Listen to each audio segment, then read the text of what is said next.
TV, the Arena of Revival. And my name is Moses Mkare. I want to welcome you today to our topic, and we're going to discuss about health. And we Christians in the Bible, we talk about that our bodies are the temple of the Lord. And I want to remind you that it's very important to be okay in our minds, the whole of our bodies, so that we can function well. And today, as we discuss this topic of health, in our studio, we're having two visitors. Thank you so much. Welcome so much our visitors to our studio today. I want to give you an opportunity so that I can say hi to our viewers so that they can know you. So welcome so much, Dr. Harry. Thank you, Asante. Thank you very much, our viewers who are tuned to this good Siloam television. My name is Elias Kiambi. I work at Mitungo Hospital. I coordinate and instruct services there as the CEO and the founder, and I've been there for the last 20 plus years. I'm happy to be here, and I believe we shall have a productive and helpful discussion. Thank you. Thank you so much. Karibu. Thank you. My name is Paul Kimathi. I am a public health officer working with the Meru County government. And I'm also a member of board of Kenya Mental Health Board.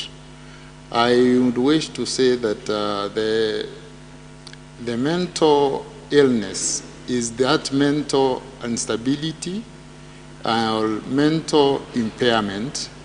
And this is a disease like any other disease, but unfortunately it has been taken so negatively, and most people have not been reacting to it in an appropriate way. We have heard even of the areas where the wants for those that are mentally ill are either situated near the mortuaries, or they are too tiny for the officers to be able to work there. And also the community has been mentally ill. So Dr. Karibu sana. Thank you very much. As you may know, mental health is a wide subject, and I can assure you that we may not exhaust it with this short opportunity that we have today. But we shall make a good introduction, which will form as a platform from where we spring for continued discussions. There are several things that would cause mental illness. First and foremost, we begin with what is actually known and scientifically proven. There is nothing for sure that is by itself 100% known cause for any mental illness. So it's one of the illnesses where there is nothing that can stand out as a single cause of the mental illness. However, there are predisposing factors or fertile factors, or factors that make the ground fertile for the formation of a mental disorder. One of them is heredity. When you are born of parents that are mentally unstable, you stand the chances of developing mental illness. That is one. Number two, we have drugs, especially these hard drugs that are taken so that you feel high, you feel tipsy, and you feel happy and elated. As you keep taking them, they distort your mind, and eventually it will create a fertile ground for development of a mental illness. Then three, there are habits, social habits.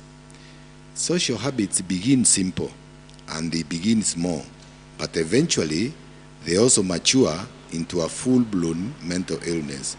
For example, drinking alcohol. Of course, the first few days after you begin drinking alcohol, nobody will realize that you have any mental problem. Or even chewing miraa, or even smoking bangi. The first few days, nothing will happen, and you are unlikely to get detected. But as you go on with the habit, the mental capacity will be distorted and challenged in a way that you start expressing yourself in ways that are known and seen to be abnormal. So we have habits, social habits. Then three, it's what and how we are brought up. You will realize, and you will also accept and support that there are children who have been brought up in such harsh environments, such demanding environments, that for them to escape from those environments, they format a habit or habits for them to be able to conceal themselves in order to adopt those difficult situations. So needs also contribute into a formation of mental illness. For now, I think we can look at those, and my brother could contribute into others, because as I said, there are many. Thank you, Daktari. There is also the case where we have environmental factors that involve an individual shortly before that individual is born, especially when the person who is taking drugs during pregnancy, this can be easily be an issue that is affecting the person who is not born. And then we also have issues of brain chemistry, where we have the neurons, the neurotransmitters, when they fail, and because of the impairment, then you find that the nerves, the nerves that are supposed to take the message, then they are not able to take that message. And then you find the situation where an individual cannot coordinate and may not even know the message is not being sent to the brain straight for action by the body. So you realize somebody can be somewhere because the neurotransmitters have been affected, then the nerves are not able to respond. And then when they are not able to respond, somebody can even put his hand in the fire, and then it gets burnt. Yeah, and they don't know. They don't even realize it is happening. So those are some of the causes. And to add, yes, there are also industrial causes. For example, accidents. An accident that occurs to an individual that affects the head. One may end up being epilepsy and eventually a mental illness that it develops as a development process of that platform of epilepsy. Or just a frank, straightforward mental illness following head injury. Because of what Daktari here said, because those nerves are undisturbed, they are distorted, and they do not transmit the necessary messages the right way anymore, so that the individual feels what others don't feel, the individual sees what others don't see, the individual hears what others don't hear. Asante. Thank you so much. So you've heard a lot, the causes of mental illness, and I'm sure you have known now. And I want to give you a challenge that, because these are medical terms you've heard here, and I know you're like, wow, what is this? So it is all about mental health. And I know as we proceed, you'll get to know more and more. And I'm sure we have a lot. So I want just to give them an opportunity also so that they can tell us. Now, because they've told us the causes of mental illness, what are these factors, the risk factors that they can cause someone or can make an individual to find themselves as in the position of being mental ill? What are these risk factors? Thank you very much. Some of the risk factors are what we just mentioned as predisposing factors. But another risk factor which is coming up very clearly and very broadly today is what would be considered as youth habits. One of the biggest risk factors is actually company. We know from honest observation and experience that most of our students and children will learn about bang smoking and cigarette smoking when they join secondary school. That is where the habit is introduced to them as a virgin habit. And it begins small, as we stated earlier, but as it broadens with the time, it becomes a full-blown problem. Number two is what again we touched as a need, if we can call it so. You know, somebody who is in a difficult situation will want to make that situation rather comfortable for them to be able to live in it and within it. And this is very easily found in our population that lives in slum areas, where changa, for example, is the daily activity, drinking is the daily activity, fighting is the daily activity. So with the time, this child adopts these in order for them to also survive. Unajua kuna msemo wa Kimeru unasema ukagendania na mukundu gakundu kana taju, kano gakundu kataju. It means when you adopt or when you are in the company of a wrongdoer, with the time you will adopt the same.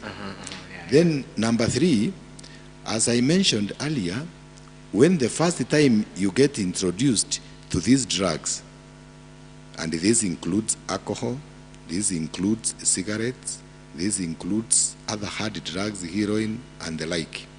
The first few days, you feel very elated and you feel very happy. And momentarily, you are detached from realities.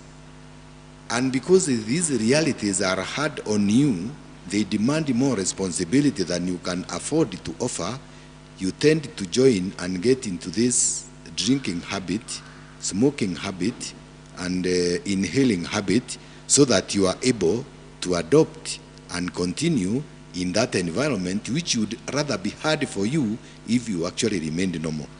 Thank you. My brother can contribute because I know he has a world of experience also. We have traumatic experiences where some people are exposed to dangers. Say, for example, we have people like Kenya police who are working out there. The armed forces who have been working in the military, and they have been seeing killings, and there are people being killed and all that. So their experience is actually haunting them. Anytime they sleep, they are dreaming of what was happening out there in the field. And unless this individual is taken care of so that a healing process can be there, then definitely this individual, nobody will understand him. And this is why we are having so many cases in this country now. We are having the armed people resorting to killing the loved ones and all that, because they have not been given an opportunity to cure from what they have been seeing out there.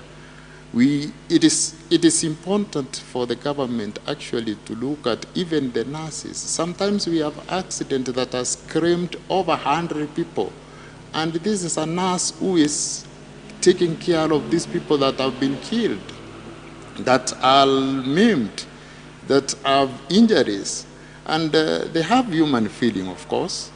So it becomes very difficult for this individual. Unless we do something that will cure them, then definitely this can develop to illness, mental illness that can bring issues. Then we have the young ones who have been treated very badly, who have been beaten maybe at their early age. Every individual has got the memories, and most times those things appear like it is over, but it is in their subconscious mind. A child that has been treated so badly, maybe by the caretaker, beaten, learn without eating food, and you find that individual, as they grow up, unless there is that hearing, then the moment they meet such a situation, then they remember. Their mind triggers to what is in their mind, which they had experienced early on. I want to give an example of a kid that right now is a big person, but then this person was mistreated by the in-laws and could not even be given food. To date, this person is a big lady who is married, but if you give her food, she can first of all ask, wow, is this mine? And you see, in our subconscious mind, there is something that is there that tells her, now this is not yours because of the early beginning. So these are some of the issues. And also we have the family, which have got a history of this mental illness. These are people that need to be taken care of because of avoidance of recurrence of the same. And you look at the situation that we are working in, you find that there are so many people that are overworking just to earn the money. But then you find they are working for almost round the clock, almost to 22 hours or even more. Others are in a position that they would not want anyone to sit in that seat, so they don't want to go on leave. They are working all the year round. The resultant is that apart from having mental issues, then also their output is too small. Their output is meager. So it is important that we look at what is really affecting our society so that we can be able to input and so that we can be able to prevent the issues of this mental illness. Yeah, and I'm sure also these traumatic experiences can include also accidents and maybe experiencing your loved one's death, and because you were the only person who was there, it also affects your mind, and it also affects your behavior.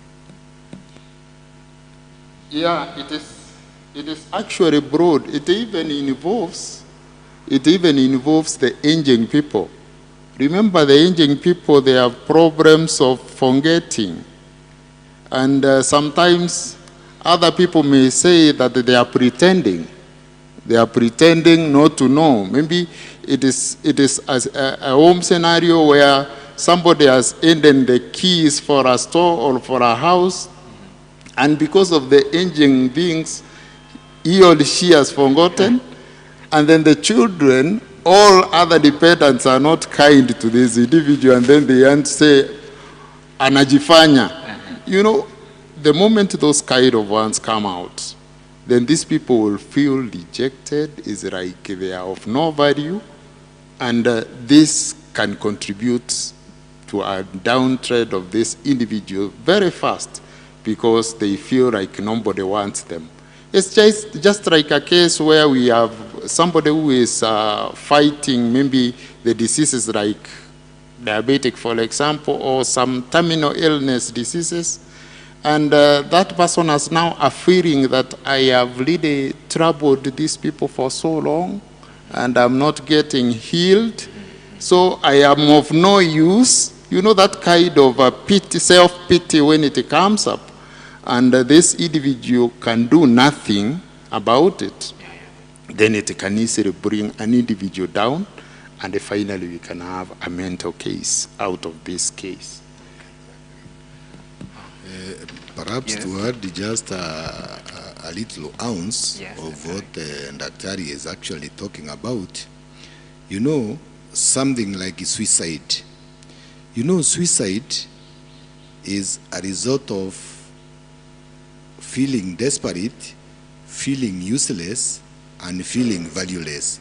So you find no reason to live because nobody appreciates you, nobody recognizes you, and nobody behaves as if you are present. And yet, we all want to be loved, we all want to be appreciated, and we all want to be felt, and we all wish that our presence would be felt in a much more positive manner.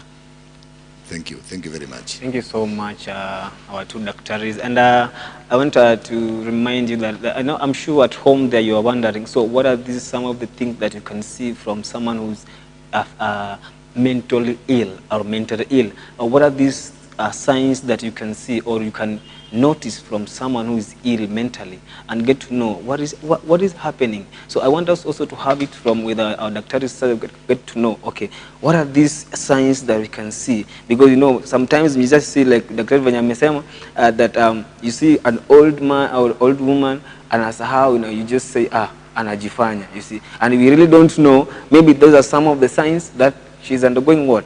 She's mentally ill. So I want us to just give us what are these signs that manifest from someone who is undergoing mental illness? Thank you very much.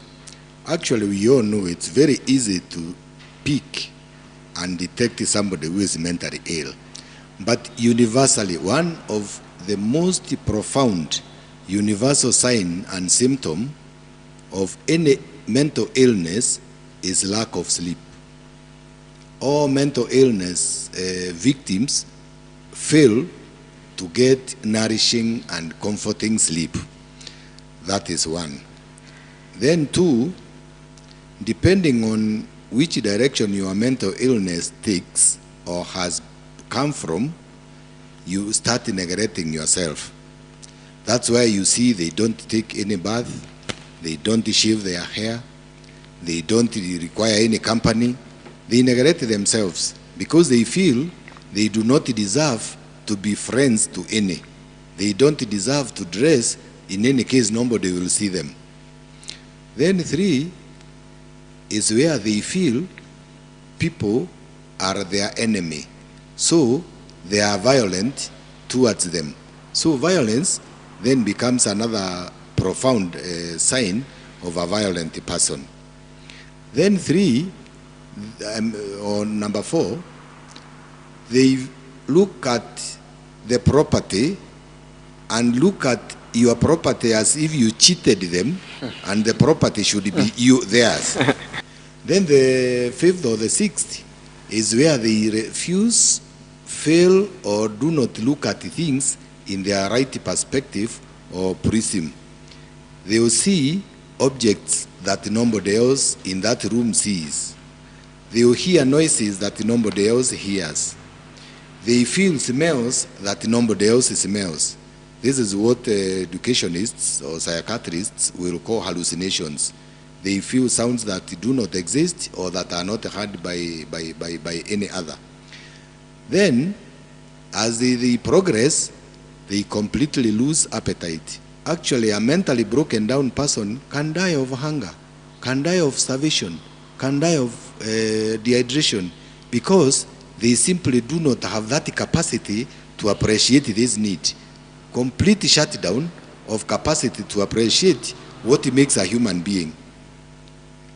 And then the fifth sign, or the sixth or the seventh perhaps, I've not been counting, is where one tends to invite tendencies of committing suicide, just from what I mentioned earlier, because suicide is a sign of a mental illness. We all know that God gave us life as a precious gift. You have no right of interfering with it, but in this environment where you are mentally unwell, your capacity to reason that way doesn't simply exist. So you feel that you have no right or reason to live, and you do want to be absent or even kill yourself. You feel that your uselessness is so big that you had better be absent in this life. And very, very, very many other signs that we will go learning as we go on. Maybe daktari una zingine unaweza ongezea. Thank you, Dr. Perhaps the key thing to note when you are dealing with mental illness is that the one who is sick will never realize he or she is sick, and will talk like he or she is normal. And it is important that you are the people who know this individual for long, and that's why the treatment of such an individual depend so much on the relatives and the loved one who knows I have lived with this man for years, for 40, or this lady for so many years, and this is the kind of behavior, this is how this individual behaves. all of a sudden you see a person who does not want to talk and has been a great talkative, then ask yourself, why is this happening? Somebody who doesn't want to eat, or maybe somebody who has stress and would want to eat much more than this individual takes. So it is up to us, the people, the loved ones, the relatives, to note the differences that are happening in this individual, because he or she cannot be able to note the difference in her. There are so many people who their provocation is just there. If you just talk, they will just intercept, and they are angry about everything. So it is important that you note these characters and then report them. It is also important that from time to time, when you realize this is happening, then you are able to engage the medical professions who are able to talk to this individual and know where the problem is coming in. Because actually what you are seeing are just the symptoms. The cause of the whole thing you've not even known. No, yeah. So it is important that we be our friend's keeper, so that whenever we find somebody is behaving in a way that he does not behave kindly, seek medical advice. Yes, adding on to what Daktari ametuelezea saa hizi, you know, somebody will break down mentally because the capacity to carry out a responsibility that is given them is simply not there. You know, mental illness is also the inability to carry out your responsibility as expected. So it becomes an escape route. That is why it is very important for parents, for caretakers, to realize and appreciate the capacity of our children, of our relatives, of our neighbors, etc., so that you give what they can actually adopt and carry and be responsible within. I know of a student who broke down because of being forced to take law when they didn't want it, or they felt they were not able to do it. So it is good that we avail responsibilities to people who are capable of carrying them out effectively and completely. Thank you. Thank you so much, our two doctors. So like you have heard, there's a lot to our relatives that you're supposed to play part, or to our friends, because I'm sure like you have heard some of the manifestations or some of the signs that you may see from people who are affected mentally, is that you may not know, but the person you're living with may realize some of the signs, and that person can actually help so that they can get a medical professional who is going to help them to understand. There are our Dr. Elias here is a professional doctor, and it is good that if you have any person or any relative or anybody you know that has been undergoing these signs, his number is on our screen. You can pick it, call him, he'll respond, and I know you're going to get help from him. So before we conclude, I want just to give them a chance to say a few words, even as we conclude this program. I know there's a lot we're going to learn. We're just taking a short break, and I'm sure that next time we're going to have this topic again, we'll learn more about mental health. So thank you so much, Dr. You can just say something to our viewers. Thank you very much. The single biggest problem that we have regarding mental illness is the society. Now, you remember Daktari beginning it from there. The society doesn't look at mental illness as it were. They actually look at it in another way. They have an attitude that makes it very difficult and very unfavorable for these patients, because they are really patients. And there is even a line of specialty in medicine that takes care into putting them into care. They are patients. But the society looks at them as products of a curse, as products of having been bewitched because of wrongdoing of their parents or they themselves, as products of annoying God, and God wanted to punish them in that unique way. So my appeal is very simple. Let us take these patients Let's take them to health units. They will be assessed. Let's take them to churches. They will be prayed for, because, of course, some of the mental illnesses, as we said, the causes are many, and we have always worked hand in hand with the churches, with the hospitals, and it has always served us very, very well. The outcome has been extremely good. Thank you very much. The key thing today for our viewers to note is that whenever you have somebody out there in your family who is behaving in an abnormal way, the way he or she does not behave, kindly take action immediately, because the best thing to do, the prevention for the mental illness, is early detection, so that we can have early treatment.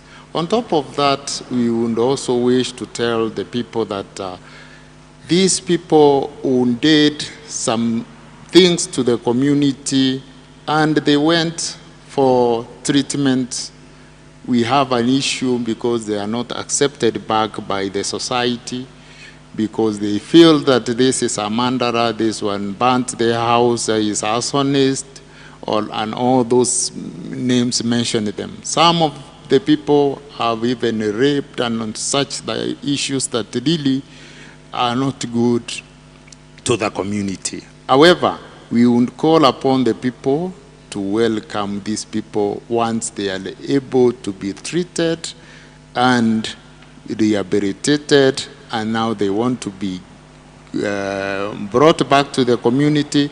It is important for the community to take them positively, because if they don't, then this case recurs again, and then they develop full-blown mental illness again. Thank you. Thank you so much. We are coming to the end of our program today, and I want to talk to our viewers there. Whatever you have learned today, it is very helpful. And I want to tell you one thing, is that according to the scripture, faith without action, it cannot work. So put faith, but put action, so that now as you put action down, if you have any relative, the action will come is you pick that number that you see at the screen, call our Daktari, Dr. Elias, who can help you. If you have seen any abnormality or any behavior that you are seeing from a relative or friend that is not normal, or you can visit us here at Siloam, and you're going to get the same help that you might have obtained from our Daktari, and I'm sure you're going to help a relative, a friend, or a brother. Thank you so much for tuning in to our channel, Siloam TV, the Arena of Revival. My name is Moses Ngare. I am God. May God bless you so much. We'll meet again to some other point and discuss more